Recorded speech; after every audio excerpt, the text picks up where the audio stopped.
Welcome to the Mef2C Cast, a podcast dedicated to educating, supporting, and building community around Mef2C Haploinsufficiency Syndrome. The Mef2C Cast is for informational and entertainment purposes only. Views expressed are those of the hosts and guests and not necessarily of the podcast or its sponsors. This is not medical advice. Consult a healthcare professional for medical concerns.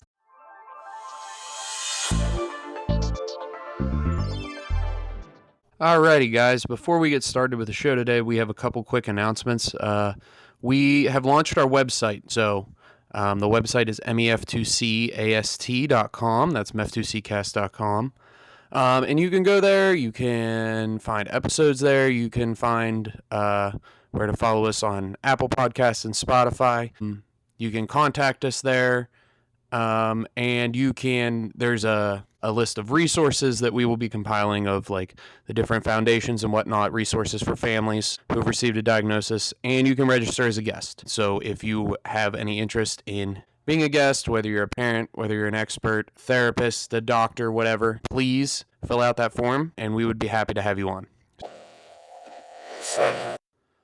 To go along with that, we also have launched a Printify store. So that store can be found at mef2cast.printify.me, or you can go to our website, click on the store tab, and it will take you there. We have a variety of clothing, long sleeve shirts, short sleeve shirts, and then some stickers, mugs, things like that. A few different designs. My favorite one says, "Ask me about my favorite transcription factor" on the front. We also have ones for the kids that say, "I'd rather be watching Super Simple Songs," or "I'd rather be watching Cocomelon." So if you like the show and you want to support us, go there, buy some clothing, help raise awareness, and help support the show. So, and just quickly, big shout out to Haley because she really spearheaded both of those things. I am sort of the primary host that you hear on air. I handle kind of the pre-production stuff, and I sort of have like the creative direction of the show in my head. But Haley does almost all of the actual practical things needed to keep the show running, whether it's building the website, designing the t-shirts, the vast majority of post-production, pretty much all of it. She does a lot of the actual work for the show. So, sometimes I know you don't hear her a whole lot on air, but she deserves way more of the credit than I do because she does an amazing job. So, but I won't talk at you guys anymore. Go check out the website, the Printify store, and enjoy our episode with Nicki and Kyle. Alrighty, hi everybody, and welcome to the Mef2C Cast. We are here today with Nicki and Kyle. Is it Bouvier? Yep. Is that how you say it? Yep. Okay.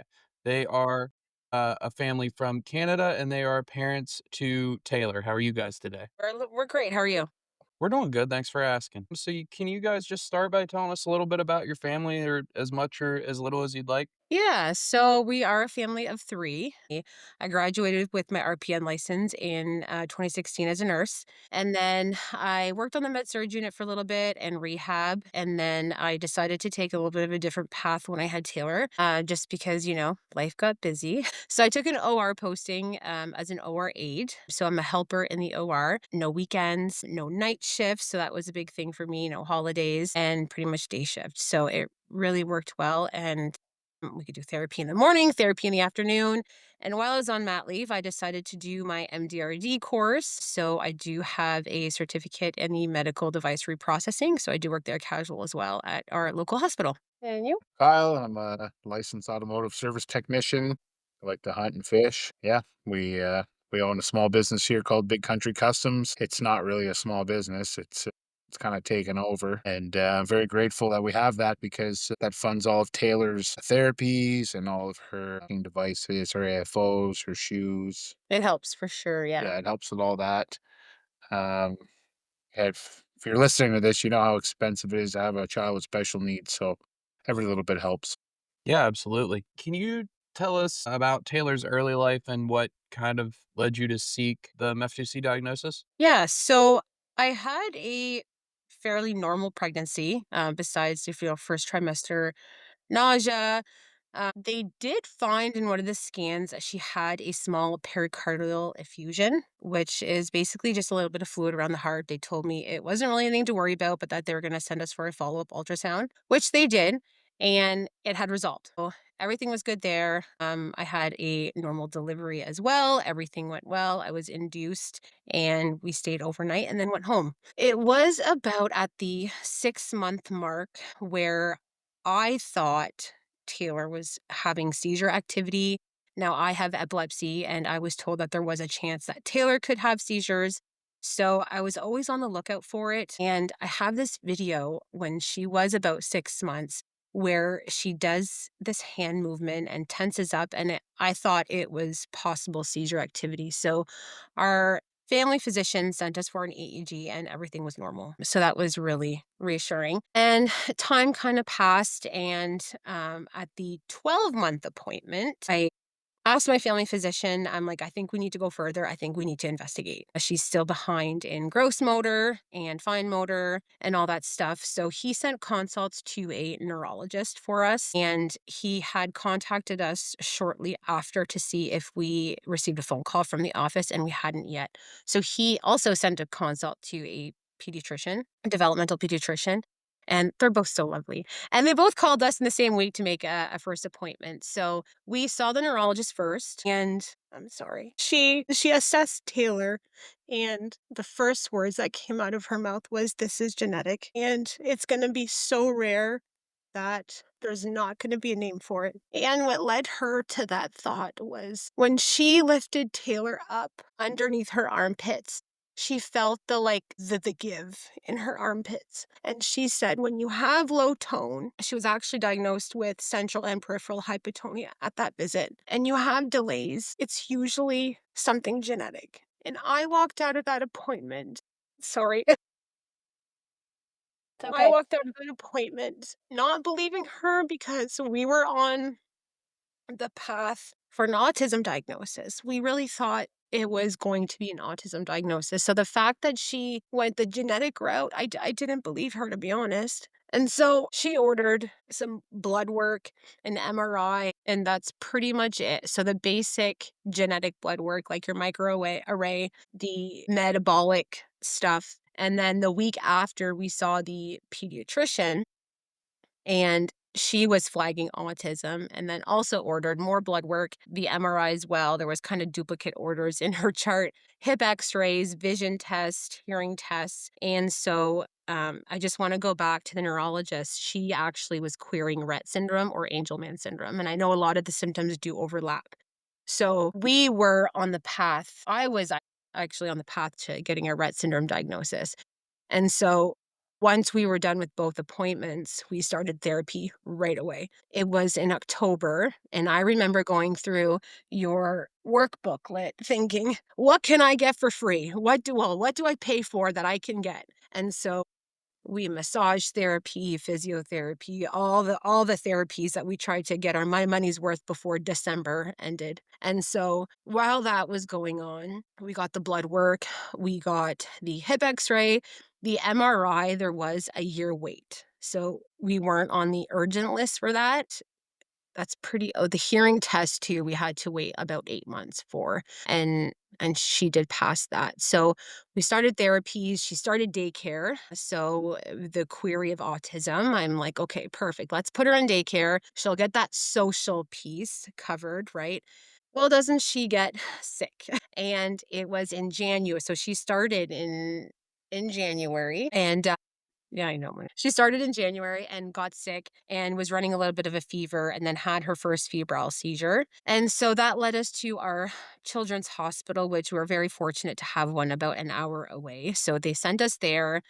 She was on 24-hour EEG monitoring.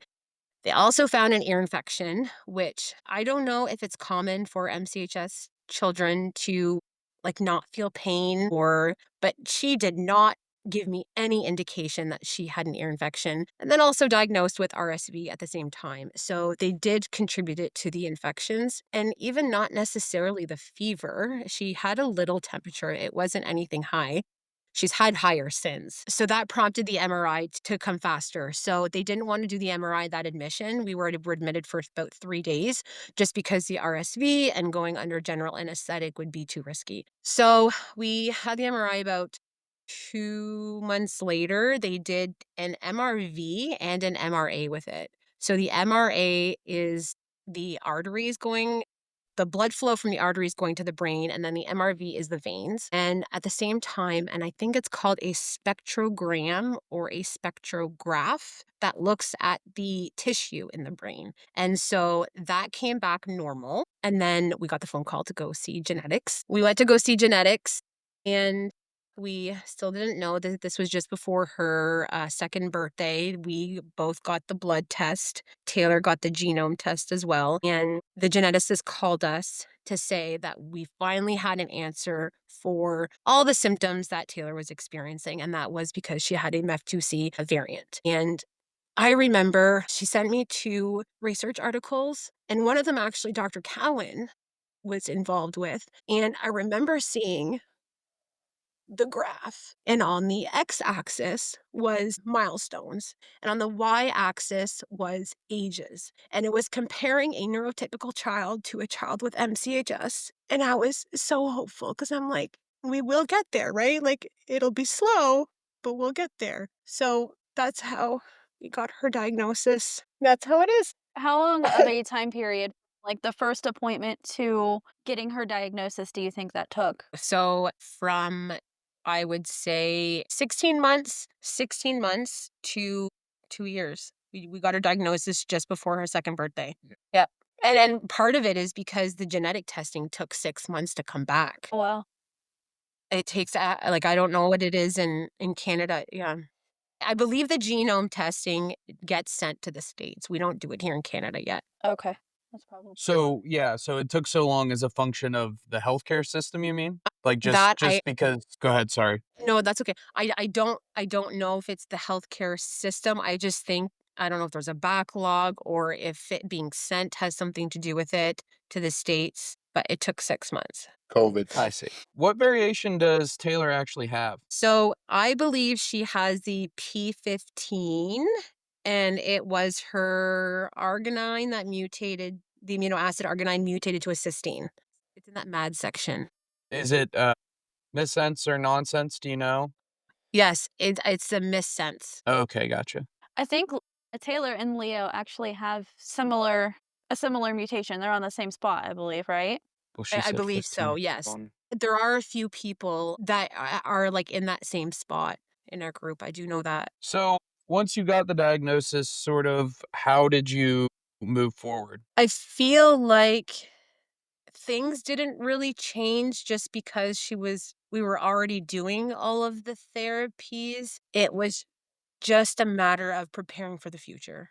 Does she have a autism diagnosis as well, or did you guys Yeah, kind of, so we got her autism diagnosis in January, and we went through an organization called Quick Start Autism. So it was a funded assessment of $2,000 that they funded for us to get her assessed. And she was diagnosed in the first visit with autism, which is, I guess, in their grand scheme of things, good because it did open some doors in terms of getting access to funding. There is a 5-year wait for this funding. They're only processing applications from 2020, but it does open some doors for us.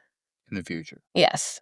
Yep. good. Just to circle back to, the diagnosis, sort of how did it make you feel? You said that they sent you 2 articles and then that was it. Sort of like the rarity of it. Can you talk about that a little bit? I remember just going on Google and seeing like 350 people are diagnosed like worldwide. And I was like, there was no information on Google. If you type in even just it's so we've had her diagnosis for a year now. If you type in Mef2C Haploinsufficiency Syndrome, so much more information comes up just within that year. And so it was giving like science. It wasn't giving symptoms and like how children, even adults, have been diagnosed and how they, I guess, act. And it was all the science behind it. I mean, I like science, but it was hard to read. So yeah, it's so rare. Yeah, yeah. I mean, that was not I wouldn't say it was comforting to me, but it actually made me a little less scared because, like, if there's only 400 people with it, then they can't really tell me that much about it, you know what I mean? So I kinda knew that, like, whatever information we would come across was not I mean, it was It was valuable, but it wasn't going to be super applicable to any one person. Right. So, you got the diagnosis and then you start moving forward with therapies and things. How did you sort of start to build your support network to the extent that you have found one, whether it was through like the Facebook group or, local organizations or whatever? So I found the Facebook group and it has been very helpful. I remember talking to James Kelly and he explained everything to me. He is an angel. He was able to explain everything to me. I understood it. And then I remember going to the US Mef2C Foundation website, and there was a tab called newly diagnosed, I think. And so I submitted all my information, and I was connected with Carolyn. And so we had a Zoom call after work one day, and I think we talked for about 45 minutes. I also connected with Aaliyah at, right from the get go. And we had a Zoom call, which was great. And then the Boston thing came up. And so I was so excited to meet everybody. And then even just going to Carolyn's house and having just that close bond, that just like family feeling kind of thing. And especially whenever Miss Rachel and Super Simple Songs was playing, I was like, this is where I'm supposed to be. Like all the kids were just so wonderful. I talked to Tiffany when I first got there. We got there early and we were able to chit chat. And I feel like I talk to everybody every day now. And then we did actually a fundraiser 2 years ago, and we wanted to pay back that assessment that they paid for, that $2,000 assessment. And so we did. We raised enough funds to pay back her assessment and then two other children's assessments. 60 some $100. Yeah, yeah. And then part of that fundraiser went to Taylor's therapies. And so we have a lot of friends that came to that. And I feel like have invested in Taylor's story. And when I don't post about her, people are like, is she okay? You haven't posted her about in a while. So I just feel like our network and our friends and our family, my work family, oh my goodness. I think I cried for like 3 months straight at work. Everyone was so lovely. And we have a really good support system, my family. Yeah. Yeah. Yeah. I didn't realize were you both in Boston? Yeah. Yeah. I get in crowds like that and my head starts swimming and I don't pay attention to anybody, but I didn't realize you guys were there. Yeah, Taylor slept the whole time. She was still quite young at the time, I guess. I don't know. Well, her and Leo are the same age, so Yeah. yeah, she slept the whole time. What does Taylor's daily routine look like now? So if we do like Well, it starts about 2 o'clock in the morning. yeah, the first wake up or like Yeah, which part do you want? I'll break it down. Well, right just from the start at any point in a 24-hour cycle and work your way back. Okay. I mean, Okay, so talk about a therapy day. 2:30, she's in bed with us kicking. By 6:37, she's up. We have her breakfast. Yeah, we watch a little bit of TV. I go to work. Mom kicks in. So I guess I'll give you like a Saturday. We do things on Saturdays. So therapy's at noon. We leave my house about 9 o'clock to get to Ottawa. She sleeps for 2 hours in the car because if she doesn't, she's non-cooperative. So we have therapy, and then we usually have like a little picnic sometimes. And in the winter, we just eat in the back of the trunks. Love the van life. So we have a picnic and then we go to therapy and then we usually come home. I usually give her some independent play, make supper. Bath is about 7:30, brush her teeth, and then she's asleep by 8:30. On a And then wakes up so you usually about, drive. yep. Go ahead, sorry. No, I didn't mean to interrupt you. That's okay. So she usually wakes up about an hour or 2 hours after we put her down. She's very easily rocked back to bed, but she needs that sensory input. She is a very like person. She'd rather sit on you than play with toys, is what it is. She likes that deep input, the hugging. Yeah. So we can rock her back to bed and then put her back, and she's usually fine until about 2, 3 in the morning. She wakes up again. And about 9 out of 10 nights, she wants dad to put her to bed. Yeah. Mom can't. Nobody else can. During the day, she wants mom. When it's bedtime, she wants me. That's pretty cool. She knows what she wants. She's very smart. Yeah, that's the exact. Leo wants to wrestle with me during the day or play with her hair, but then at night he only wants her. But he's also the same way, like you said, that he likes to play with people. Like I saw Becky James posted something about Bodie today, like liking to play with his dad's head, and Leo will climb up in my lap and he'll grab me by the face so he can look at me for a second, and then he'll push my head back down and he'll take my hat off and he'll just, just beat on my head to his heart's content. So he likes to A use, rough and play. her hair, he's always got her hair. Yeah. Yeah. So Yeah, mine too. it's interesting how we are their toys. So does you said there was suspected seizure activity with Taylor. Does she have seizures, and how do you manage them? Well, we manage them all right. No, she doesn't have seizures. Everything has come back negative, and she that was her only seizure, was with that ear infection and the RSV, and it was a febrile seizure. So, yeah, no seizures yet. Yeah, knock on wood. Yes, that's very Yeah. good. She recently walked, what was it, 1K? Yeah, she did. She walked 1 Yeah, that was really cool to see. So can you tell us about sort of what you guys do around walking and stuff, and her therapies and devices and all that fun stuff? So I guess I would push her anybody as I would anybody else, and everyone's always like, "Oh, she's getting tired, stop." I'm like, "No, no, no, we can do it." So we usually go to the park and They don't know how rough you are, I how know they call it boot camp with me. stubborn you are. But anyway, we take her to the park, and it's uphill, downhill. So I mean, try to encourage the walker as much as we can. And we go to the water park in the summer a lot. And last year, it was funny because it's almost like a little pool, and she would sit in it, and the kids would run by her, and there'd be a little bit of wave, so she'd kind of like sway and then get this good ab workout in. So I find that was kind of like a little bit of a therapy. We found that physio really works well for her, specifically the DMI therapy, which I know is quite popular. I didn't even know the center that I was going to did DMI until she brought out some of the wooden boxes, but that has really helped. And I then hear. our physiotherapist will give us some exercises to do at home. So that's been really helpful. We have our recreational therapist that comes to our house 3 times a week and gears whatever Taylor's feeling that day. So if she wants to walk around, then she'll focus on gross motor. And then if she's not feeling gross motor, she'll switch to fine motor. And then what else? Speech and OT. So we're really working on a device right now, which seems to be the button. I recently posted a video about the button, and she seems to be doing good with that. And in terms, I feel like in Taylor's development, everything has just been all of a sudden. When she first crawled, she was 18 months old, and I had a little suction spinner toy on a pan, and I put it in my living room and I spun it. I mean, I've spent a lot of money on toys, and she wants this spinner on a pan. And I put it a little far away from her, and she just went without giving me any indication previously that she was even interested in crawling. And I was like, oh my goodness. Same with walking. All of a sudden now, I feel like This there's week. this This week, week. I feel she's just done a good leap with gross motor. What else? Oh, for the longest time, I didn't think she knew who I was. Like, I believe she didn't know I was her mom.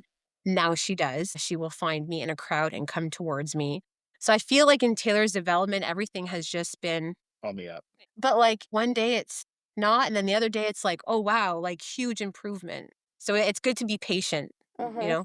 Yeah. Yeah.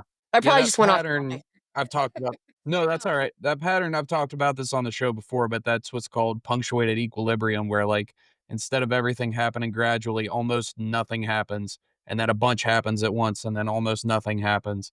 And that's definitely, they don't, not everyone we've talked to's experience been that way, but I would say it's definitely the more common experience is that like Leo's the same way. He'll pick up like 3 new things in a week, and then everything will stay relatively static for a couple months. Mhm. And it was funny you talking about the spinners, because we just yesterday, unfortunately, there was a bunch of really terrible flooding last week, just a few miles from us. We barely got any rain, and this Wheeling Creek just got blown out, and it was terrible. But anyway, we donated all kinds of toys we had in our basement because we just buy things and put it in front of Leo, and 90% of the time he doesn't like it, but we have to try to find the things that he does like, you know what I mean? So you just kind of have to throw things at the wall and see what sticks when it comes to toys. And it's always like, like he likes, my mom has these like wind up TVs from like the 70s, and like he really, really likes those. Like it's never something that's just easy to go get.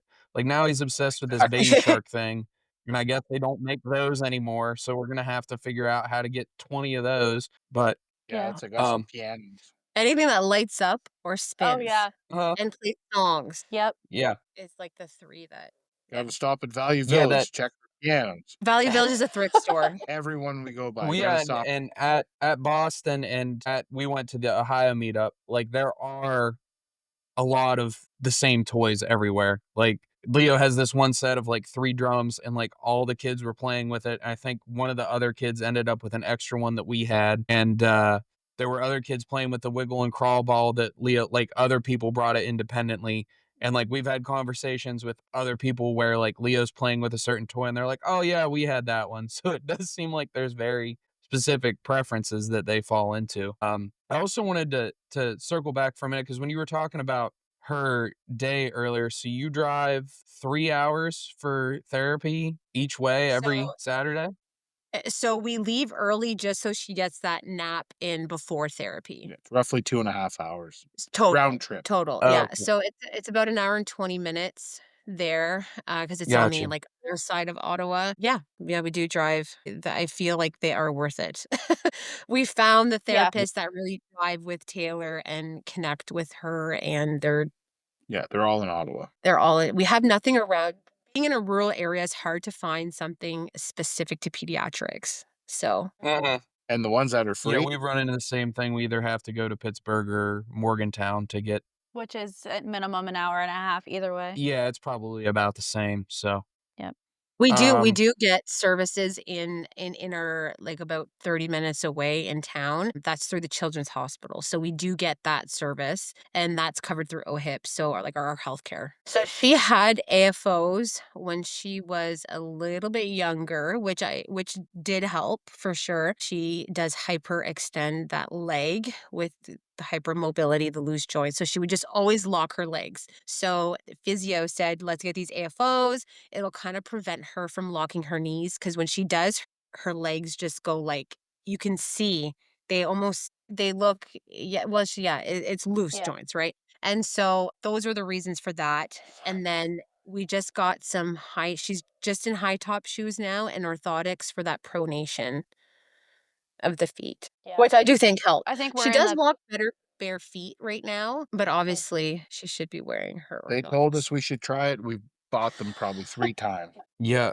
we have AFOs, we don't wear them on him as much as we should. No, we wear the But SMOs on him more often than the AFOs, but just like a regular old pair of Billy shoes are what we wear on him the majority of the time, and I feel like that it gives him enough support right now.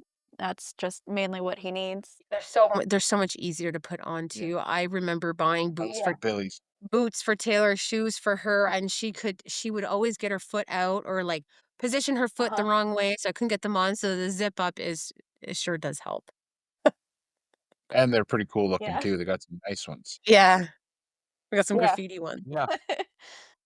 Yeah, I saw an ad for a guy the other day that just, like I mean, they were expensive, but he just like, you can buy a pair of Chuck Taylors from him that are set up like Billy shoes, like, he buys them and put zippers in them and stuff, they were really neat. How is her, like, fine motor jeez Louise, her fine motor skill, like, eating and manipulating toys and things like that? So she currently rakes any crackers. She'll rake it and then she has figured out how to open her palm and put the rest of the cracker in her mouth. It wasn't always like that. She would always keep like the other half of the cracker in her fingers and then would just let go, almost as if she didn't know it was there. She still does that with her bottle. Shout out to the Munchkin weighted cups because that drops at least 10 Yeah. times a meal. 10 times a meal and it's still going strong. That's like a Chevrolet right here. Yeah. Can't kill it. Still going strong. And, she can feed herself with a preloaded fork. A spoon, not yet, but certainly a preloaded fork. She can do the motion to her mouth, but the fork then drops. So we're trying to teach her to put down the fork. Right. Otherwise, yeah, that's pretty much it. Yeah. What about, like, toys and buttons? Like, can she isolate fingers and press buttons, things like that? Not yet. It's the Gotcha. palm, and that's I think why her iPad for communication hasn't worked out yet because she's not pointing. And they actually trialed this at our last OT session with a Nerf gun bullet to put in these three hands, kind of like Hmm. this, and hold the Nerf gun bullet like this, and then be able to point. So we tried that, but maybe we'll get there. Huh. Yeah, to hold So something in Leo's the. yeah, Leo's physical therapist had us do some exercises to get rid of like the reflexes. Like if you put your finger in a baby's hand, it automatically grasps. So she had us do like exercises and I would do it like while he was sleeping. And I Okay. think that helped a little bit to get rid of that reflex. And she does one at therapy on his feet. Like she gives him like a little foot massage. And because he still has that reflex where his toes like grasp whatever her thumb or whatever she puts on the bottom of his foot. The Babinski, So you can maybe? notice even like when he yes, yeah. Babinski reflex, yeah. You can notice like even when he's walking, his toes are still like very much like gripping the floor. So he hasn't quite gotten rid of that reflex yet. So some therapy or massages that you might be able to get from the PT may help with that too.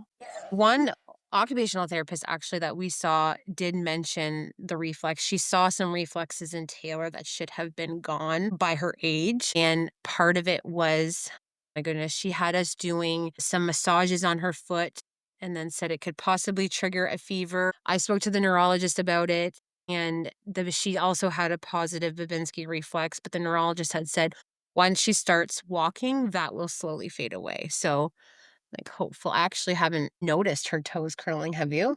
I haven't noticed, I didn't look. And then the reflex of when if you push her backwards, she didn't have the reflex where she would, like, stop herself, like, put her She hands just out. She would just fall backwards. So, yeah, all those little reflexes I never thought was, like, a part of therapy, but it is, and I find it so interesting. So I'll have to work on that, the hand. Yeah. Yeah, and with the that in part has to do. Can you guys hear us? Okay. Sorry, that has in part to do with the neuronal pruning aspect of MCHS too. So if they can't prune those old neuronal connections, it's going to be harder for them to integrate those reflexes anyway.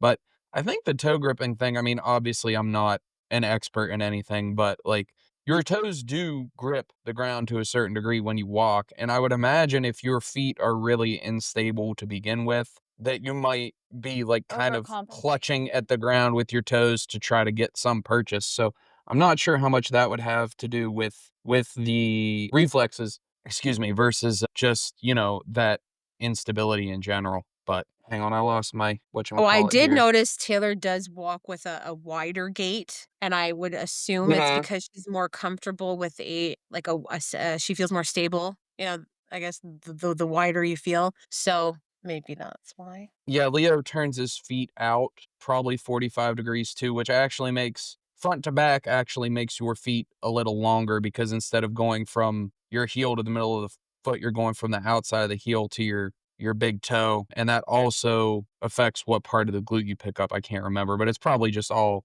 compensatory patterns for something. You mentioned an AAC device. How does she communicate? So she communicates right now by her like moans and groans and So, depending if she's tired or hungry, it'll change pitch. It'll be Yep. Yeah. loud sometimes, and then sometimes she'll get tears. Like tonight, she was really, really, really tired. So she started to tear up a little bit.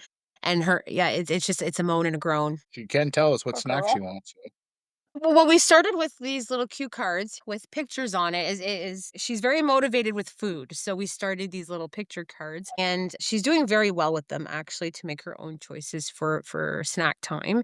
And so our speech therapist actually thought that it would be better to put like 4 pictures on a sheet just to offer her more choices. But this is just like the beginning stages right now for her. So we're just incorporating snack time with that. We're eventually going to get to the toys. Yeah, we just put Leo can use the cards too, but a lot of times we'll just put like packaged snacks in front of him and he can pick the package that he wants and we'll let him decide that way. Right. Oh, she'll always choose cookie. How is she? Always the cookie.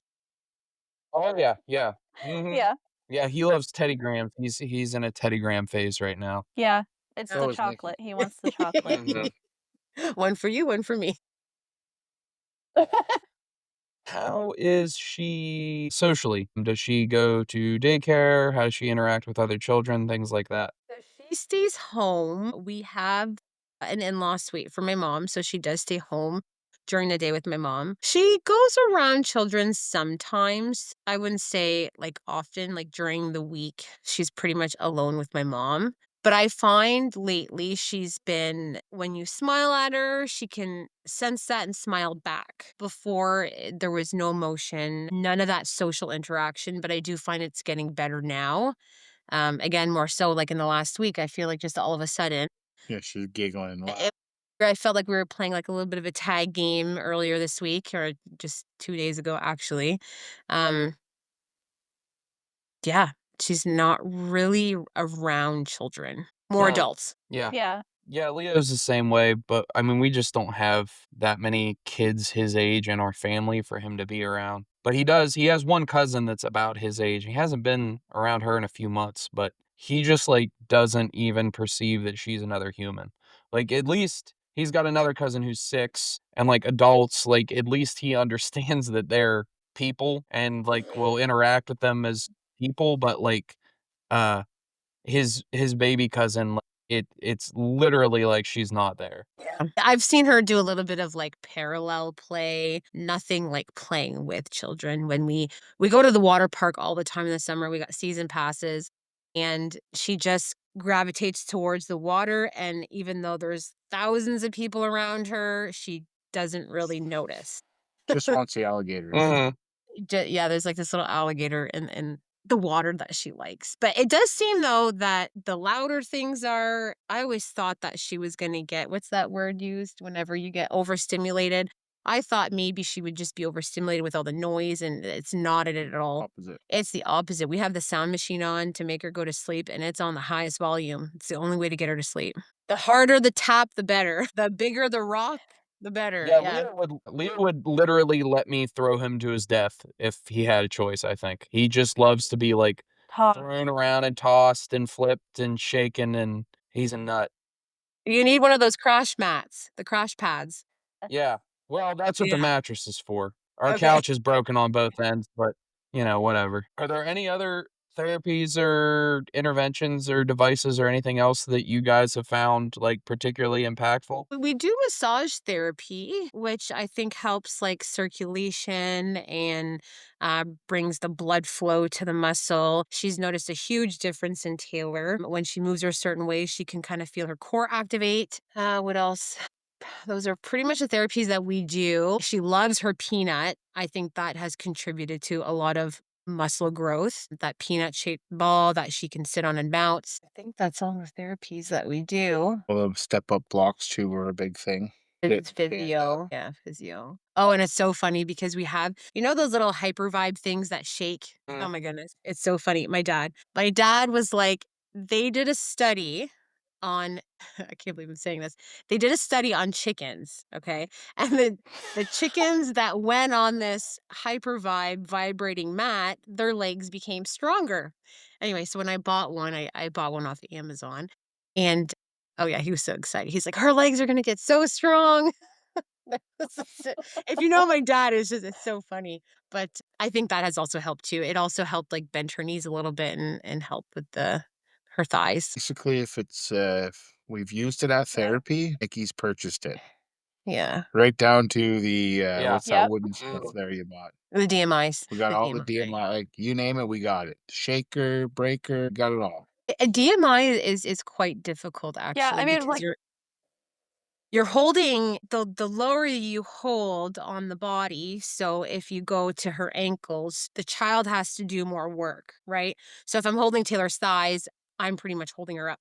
But the lower you go and you're guiding her to make these steps, your wrists hurt after a while. Like it's physically demanding on the therapist or the person doing it. And I'm not trained in DMI, so we do the minimal here, and she does extensive at therapy. But I think that has certainly helped for sure. yeah, and I mean, I don't know about y'all, but like when I notice that Leo likes something or if he is benefiting from it, it is like an immediate, like he needs to have that right now. Like we need to have that at home. Well, and I feel like it took her so long. She was 9 months and she wasn't grabbing for toys. So Yeah. when she finally started being interested in toys, I mean, we went to this place called the Hoy Adventures about 20 minutes from us, and there was this sensory room with this bubble tube. Remember the bubble tube? Oh, I remember Taylor it. loved it. She was just like staring at it. And so I was like, I have to get one. I have to get one. So we do have one for her room and she loves it. But yeah, it got really exciting when she started to gravitate towards toys. Sad part is all these special need toys. It's like they kind of gouge us on pricing. Like, some of the Yeah. stuff Mhm. we bought, you It's expensive. could have Yeah. bought a car with the price of this light. Like, it's nuts. Yeah, I think that And it's actually disgusting, is what it is. Yeah. I think, like, specialneedstoys.com, if I'm not mistaken, they're based in the UK, and I think that has something to do with the pricing too, because it's just expensive to get things from there over here. But yeah. I thought I had something else to say. I can't remember what it was. Sorry. That's all right. What has been your experience with sort of navigating getting resources for Taylor and advocating on her behalf and things like that? Well, I have about 5 binders of resources that I have. Taylor's got the best mama. She's organized. I have Googled every type of funding resources that we could get. I honor the Children's Hospital that's in Ottawa. And they have a finance section, if you want to say, and it's a bunch of resources that you can also tap into. And so I feel like it's been easy. I don't know. I have nephew with a genetic condition. She's my stepsister, but I call her my sister because she's been in my life for a very long time. And she has also been a great resource and has navigated me also through this journey. So I got a lot of advice from her, and I will not stop calling. They're all the funding we get. I update applications. I'll call the 1-800 number and say, "Where am I on the list?" And I get the same answer every time, "Ma'am, I can't see the list." But yeah, I have no problem. Even whenever we did her genetic blood work, I take pictures of everything, and I took a picture of the rec, and I called the lab myself asking when the results were going to be in. Feel like I'm not afraid to be on them. Yeah. Have there been any instances where you, like, want something from a doctor for Taylor and you've had to push for, like, a referral or, something like that? So our family physician is listen to me. I can call him and he is ready to act on anything that I want. He will look into anything. Our geneticist, actually, I can call her. And I have called her about, was it like almost a year ago now? Because in our Mef2C group online, some of the kids were having some kidney issues. So I actually called her and I said, look, am I able to get a baseline ultrasound of her kidneys? No problem. So she ordered one. We actually go next month. It's taken almost a year to get in, but everyone has been so good. Our neurologist, I sent her videos if I'm concerned about a seizure. She's in Ottawa. She'll respond back to me. I feel like I haven't had to fight with doctors. Honestly, they've always listened, and sometimes I feel like our family doctor is my therapist. Sometimes Yeah. my personal, because yeah, I mean it's emotional, right? Sometimes, and I think I'm the first person to draw tears on your podcast. But anyway, I feel no, I haven't had to fight for anything. Everyone's always been listening with an open ear. You're not even close I'm to the not? first person to cry Okay, on here, good. so don't worry about that. No. No, I think I've cried on here before. Yeah, he has. For Oh, Yep. really? Okay. Haley I and kept it together Yeah. so far. Oh, I feel like I'm a little more relaxed right now too, so it's good. Yeah. Yeah. That.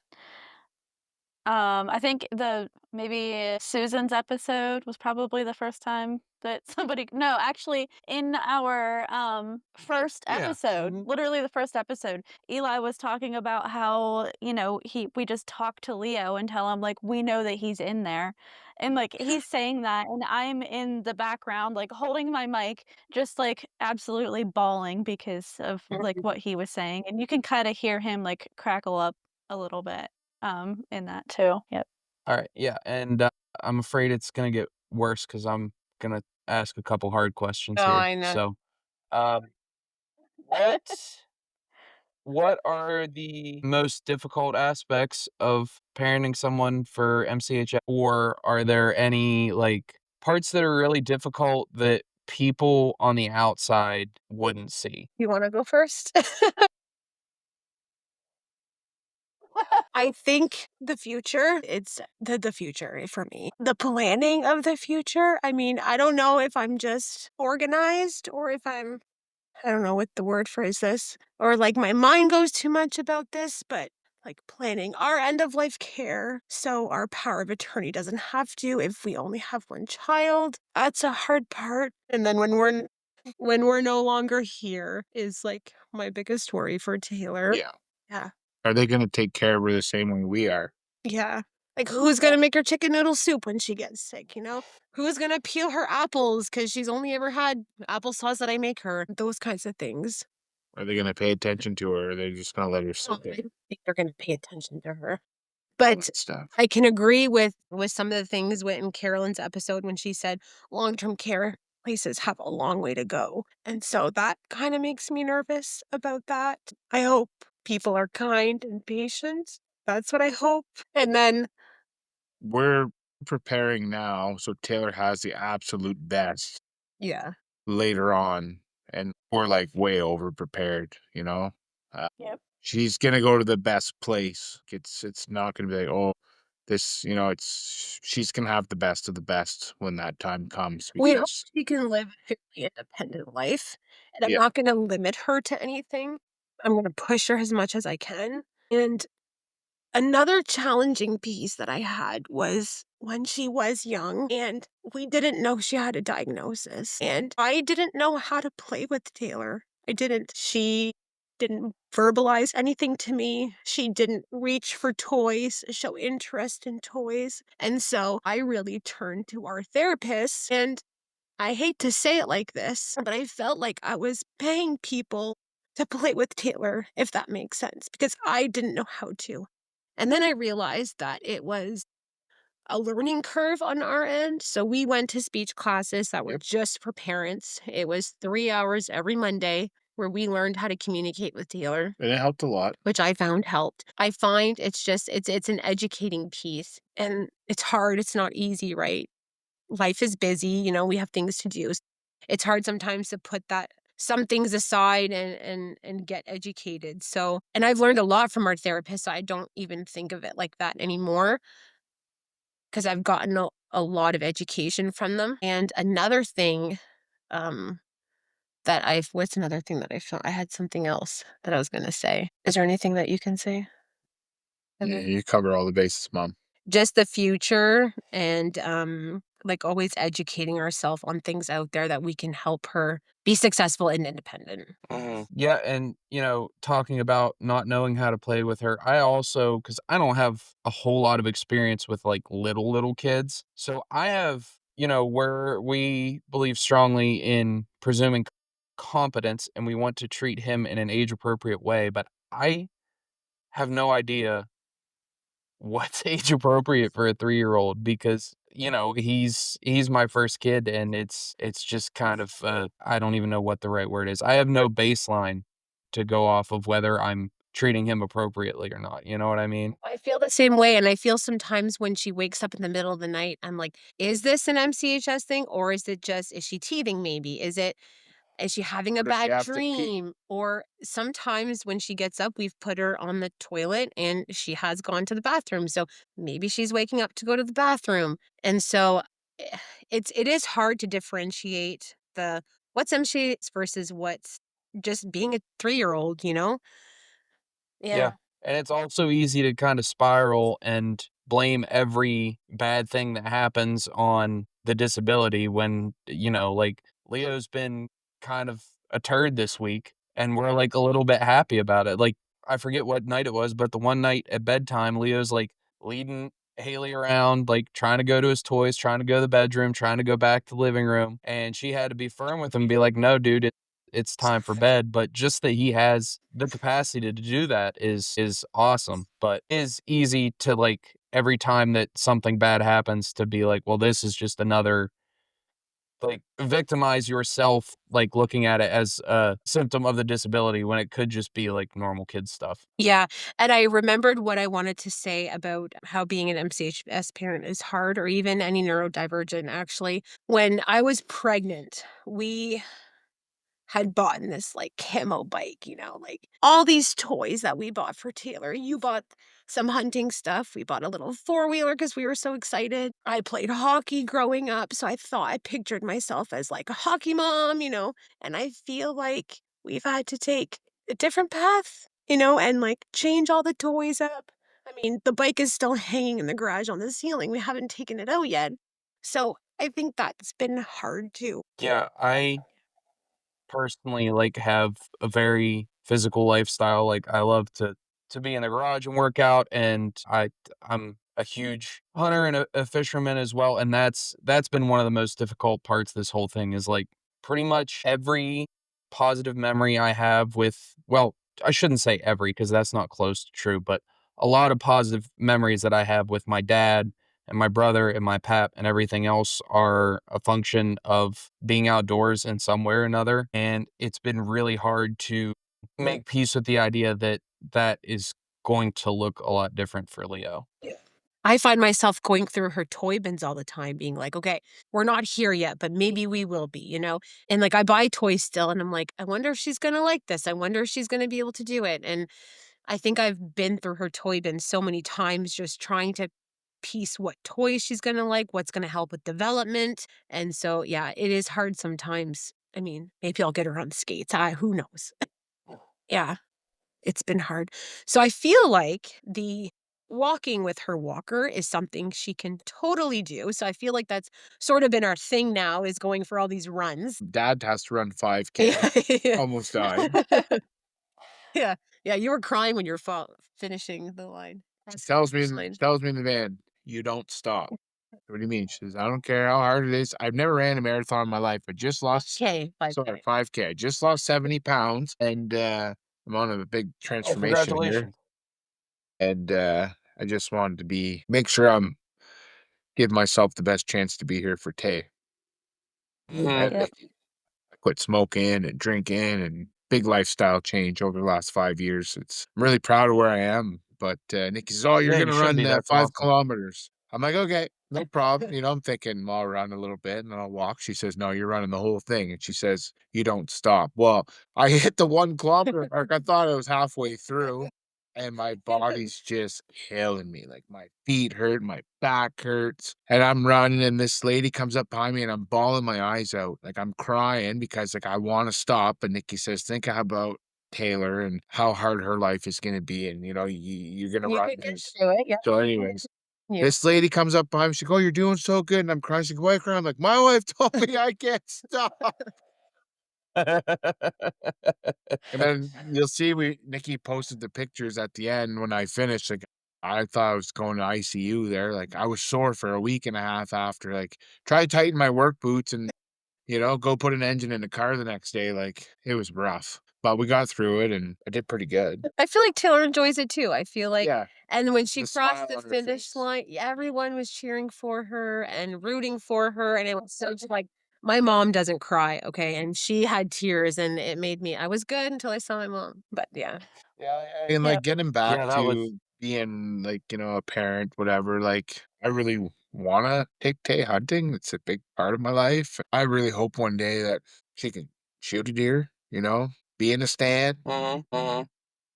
We have a tradition in our house since she's born, every year Christmas, she gets a shotgun, she has a collection. Some people think I'm crazy, but, like, that's kinda how I cope with things, like, I don't wanna treat her differently, you know? Yeah. We watch a lot of hunting together on TV. I know she doesn't care, but I She's care. she likes hockey, she likes to watch hockey. But I have, like, goals with her for that, and, I do see some stuff online of special needs children, and they're out in the field, and I hope one day that, we can do that, whether we're successful or not, if I can just get her out there and let her experience a sunrise in a duck boat or, you know, She's gonna give away her spot. a sunset in the power lines, like, there's just some of those things that we experience as outdoorsmen that I really wanna share with her because it's a huge part of my life, and, Tay was born a deer hunter, like, that's she come out of the womb, and I said, "Oh, there she is.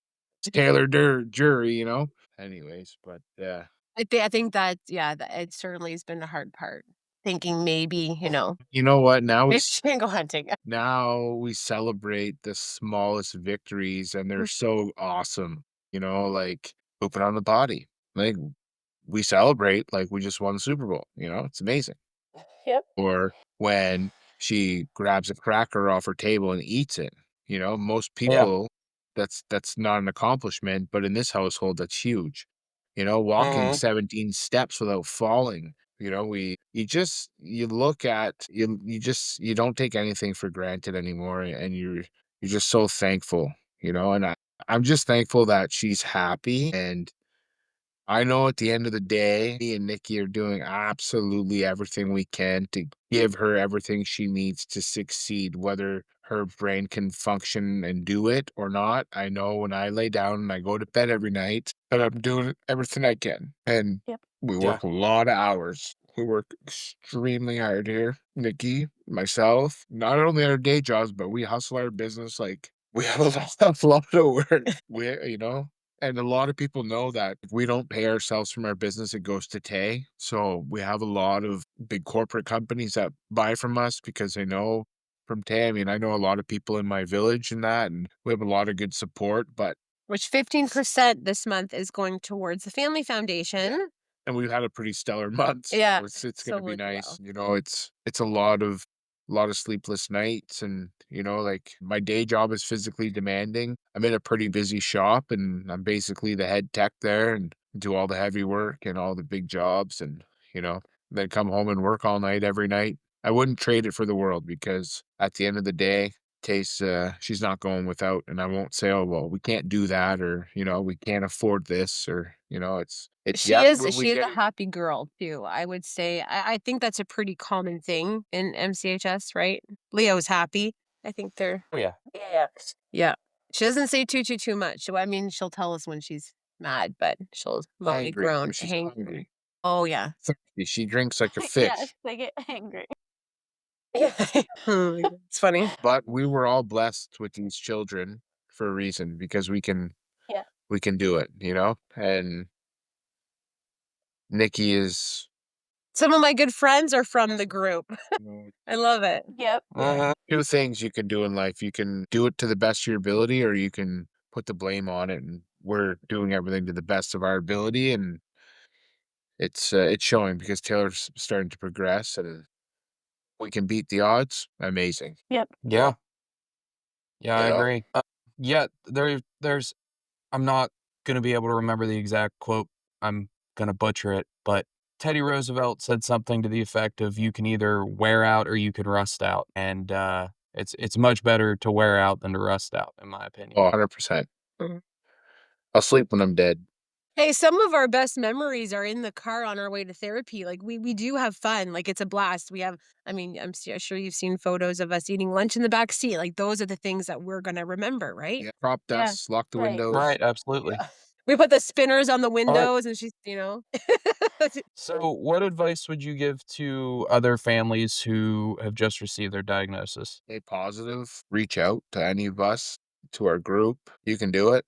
You're gonna do it. You're gonna figure it out. It's really, really hard at the beginning, the unknown. Just do it. It's all you can. It's all you can do. I would say to certainly reach out to anybody in the group because I feel like we're all positive people and we can give you the resources. And there's this quote I want to say, and it's the popcorn quote. And children are like popcorn, neurotypical, neurodiverse. We're all like popcorn. We're put in the microwave at the same heat, at the same time, but we all pop differently at different times. And so be patient. You will get there. And yeah, you will get there. Haley likes my quote. That's the best way to put And it. I like to Yeah, and I it like just to reference we're in a marathon, not a race. Some people ask me, "Oh, how's your daughter doing?" She's doing well, but we're gonna take a long time. Like Mhm. we're in a marathon, we're not in a race. Like I see that's another thing too. Like a lot of my friends, good friends, we all have children the same age, and it's like they're riding bikes and they're walking and you know they're going out on the side by sides in the winter, and like they're on the snowmobile trail, just doing a lot of things that unfortunately Taylor can't do. And like it was really hard last year And like, I don't know, not that I accepted it, but like now it's like, okay, we just do different things, you know? Taylor's not going to be able to do all the things that we want her to do, but we still try. But now we just gear our things towards what she really likes. And she loves to go to the water park. So guess what? We go to the water park. And she was the happiest kid. It was like, that was the best thing. It was Father's Day. And it says, we're going to the water park. So, okay, let's go. So anyway, we go there. And Taylor was smiling and giggling. And like, as soon as we got there, I took her out of her new stroller and I put her down because we like set up a placemat and stuff so she can lay down and blah blah blah. And she just bolted little. She doesn't crawl. She hops. Like started hopping right towards the water. I said, "Okay, mom, let's get her in her swimming thing and her bathing suit on and let's go." So like we didn't waste any time. And I was like, that's what I was like, okay, like that's it. Just our stuff just looks different than like, "Oh, well, we're gonna take, Timmy to baseball practice. We're going to the water park." It's awesome. Now that we know what she really likes and what she doesn't like, and the communication is slowly getting there, that's a big thing. The communication is probably the hardest thing because you don't know. You know what I mean? Like, you don't know if she's not feeling good or if she's hungry or if she's thirsty. At least now we're at the point where we give her options. She can kind of tell us, "Hey, I want something to eat," or "Hey, I have to pee," or We're veering off from the question. what was the question? What would you give Oh, advice to future parents? just go at it headstrong and Take one day at a I'm time. rooting for you. You Take, got it. yeah, reach out to your resources. Check your children's hospital website because there'll be some there. And just take it one day at a time. And there's so many foundation websites that you can tap into. I mean, the Family Foundation, the US Foundation, if you're in Spain, I think Germany and Australia. Does Australia have one now? So tap into wherever you are the foundation and get involved and talk to people and yeah. Message Nicki. She's like an encyclopedia. I like to talk to people, so On the flip side of that, well, we didn't touch on like what are your favorite things or the best things about parenting Taylor? I feel like she's a lot of fun. I feel like I mean, we never went through the terrible 2s and we're not hitting the terrible 3s right now. So so that's a plus side. But she's just fun. She's taught us to be a little bit more patient. We have to take our time with things. Meals can't be rushed, right? We have to sit down. Yeah, she taste tests everything. And I feel like I've wanted to be a mom for so long. I had 4 losses before I had Taylor, so I think it's a lot of fun to be her mom.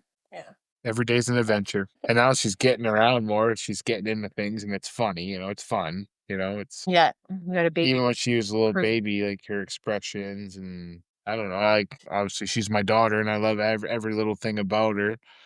But yeah, she's funny. She's a really cool kid. I like to think she takes after me more than her mother. So anyways, She does some of your facial expressions, your forehead there.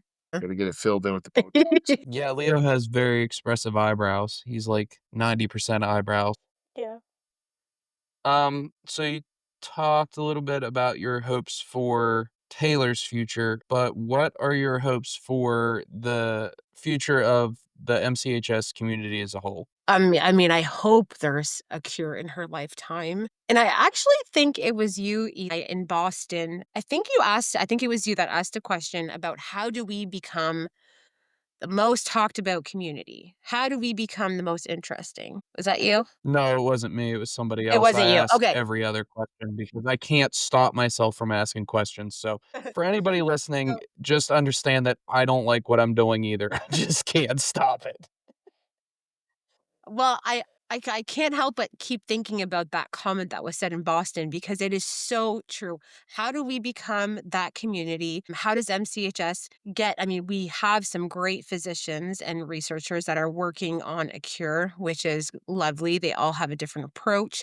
So how do we get even the funding for the foundations? Like how do we become the most interesting people for people to invest their time and money in, right? So we've all know somebody that has been affected maybe by heart and stroke. So people donate to the Heart and Stroke Foundation, right? These are like big foundations. So how do we become a group of 400 people diagnosed? How do we become that most interesting group?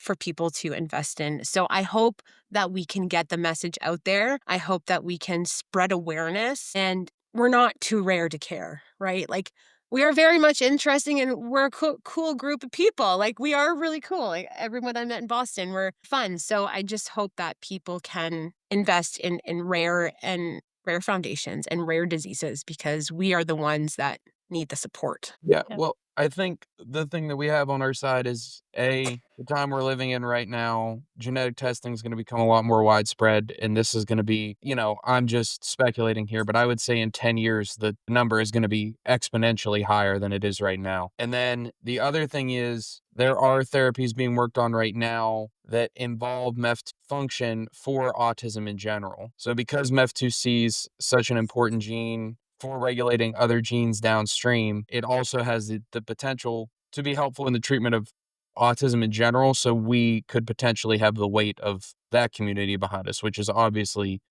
however many times, inconceivably larger than just our 450 some odd people. So there's a lot of things to be hopeful about, I think. Yeah, and I think just getting the word out there, and like I said, I hope we get cure to this in our lifetime, and I think we are headed in the right direction based on what everybody is doing. And I think we can get there because we are all, the parents that I've met are determined.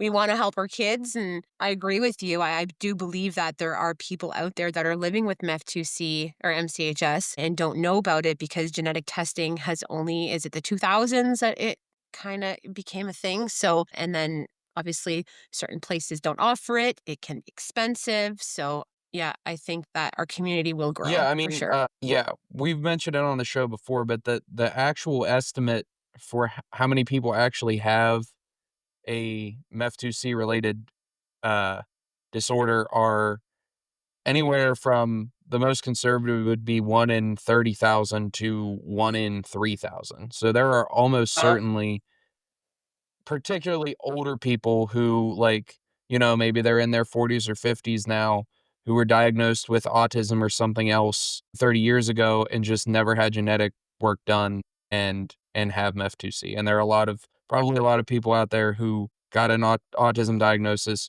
who are younger and just never pursued any further, who have those diagnoses. So as testing becomes easier, I mean, it sounds crazy, but in 10 years, like, genetic testing could be like going and getting a flu test. You know what I mean? I'm not saying it's going to be that way, but it has that potential. So as that becomes more widespread, it may just be something they do to kids, Routinely. right, routinely Mhm. for everybody. And hopefully more of that'll be detected. Now, I think MCHS is only diagnosed with the whole genome sequence, maybe the whole exome sequencing, but Taylor's I was diagnosed with the genome sequencing, the blood work, which I believe if you if we Google it in Canada, it's almost like a $10,000 to $20,000 blood test.